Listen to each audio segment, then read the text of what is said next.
So here we go, guys. A video on Punnett Square. Some of you have asked me about this. Some of you keep coming to see me about this. So I thought I would make a short video on how to fill in the Punnett Squares. And what I thought I would do is I'm going to use the last two examples that you had as that I used as the kind of the retake of the quiz. So hopefully you'll go from hating Punnett Squares to loving Punnett Squares. Okay, and this is the idea of this video. You gotta love the Punnett Squares. So here we go. So the first one here is the color blindness one. By the time of your next test or your next quiz or definitely your exam, you need to have learned these, especially the 4 genetic diseases that we talked about. So hemophilia, cystic fibrosis, Down syndrome, and sickle cell disease. You need to have learned what they are caused by, and essentially if you're given one of these diseases to figure out in a Punnett square, you need to know the details of each one. So color blindness, and we've talked about this, is a sex-linked,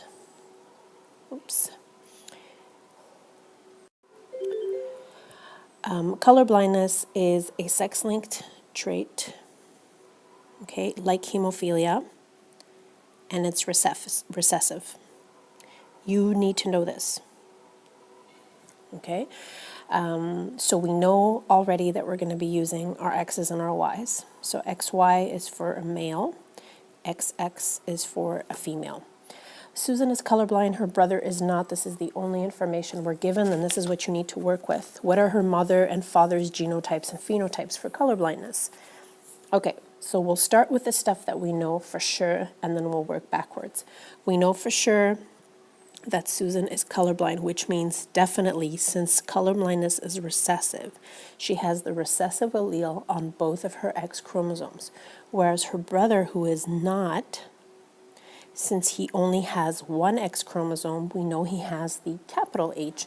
Now I'm using H because it's just easier than the C, than to use C. So we can work backwards and figure out the genotypes of her parents. Okay, for Susan to be colorblind, that means she inherited one of these X's from her father and one of these X's from her mother. Okay, automatically it means that her father was colorblind. This is automatic. If she had gotten the Y, she didn't get the Y because she's a girl. Now this is her brother. Her brother got the Y from the dad. So let's go back. She inherits one of these from her mother, one of these from her father. So her father definitely has the colorblindness allele. Now her mother definitely has at least one. Okay, now we can already start filling this out. There you go. There's Susan in our Punnett square, and her brother would be one of these. Now, since her brother is not colorblind, that means that definitely he inherited this chromosome from his mother. So we'll fill it in here, and there we go. So within our Punnett square, we have Susan and her brother. Now, there was a slight possibility that she could have had a brother that was colorblind, but it didn't happen. And there was also the possibility that they would have had a daughter that wasn't colorblind, but that didn't happen. Okay, so in this case, mother is a carrier, and the father is colorblind. So this is our Punnett square for colorblindness. This is the exact same thing you would do if you had a problem on hemophilia or any other sex-linked disorder that I may mention. Okay, so sex-linked disorders are associated with the X chromosomes. Okay, and most of the ones that, not most of the ones, all the ones that we've studied or are going to study are recessive. So let's look at our, here we have, our problem here is sickle cell disease. So we'll circle it here. So it's sickle cell disease. Sickle cell disease is not sex-linked. Okay, and sickle cell disease is recessive,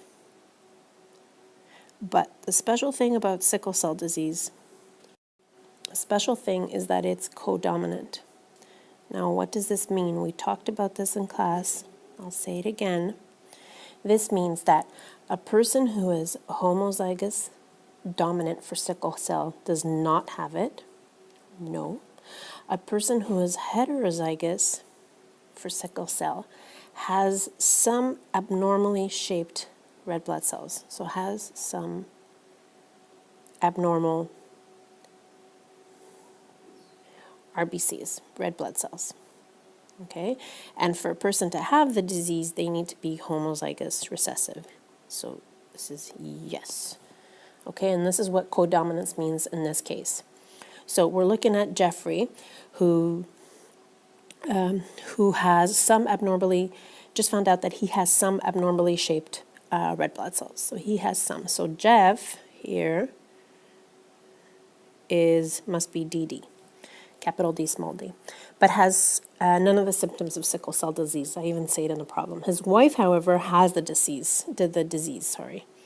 So his wife is definitely small d, small d. Using the Punnett squares, determine the possible genotypes and phenotypes of their offspring. Okay, so fair enough. And this is an easy one because you have the genotypes. So this is Jeff, this is his wife, and if we cross them, we get this. So we can see that 2 out of the 4 are going to have it. So it's 50% of their offspring will have the disease. So it's 50% that they will have it. Okay? So that was a pretty simple one.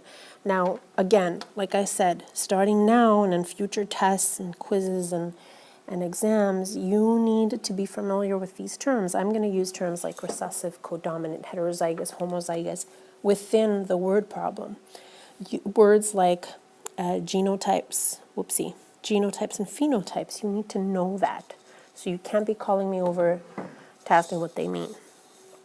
Okay, so this was 2 problems, the 2 types of problems that you may get.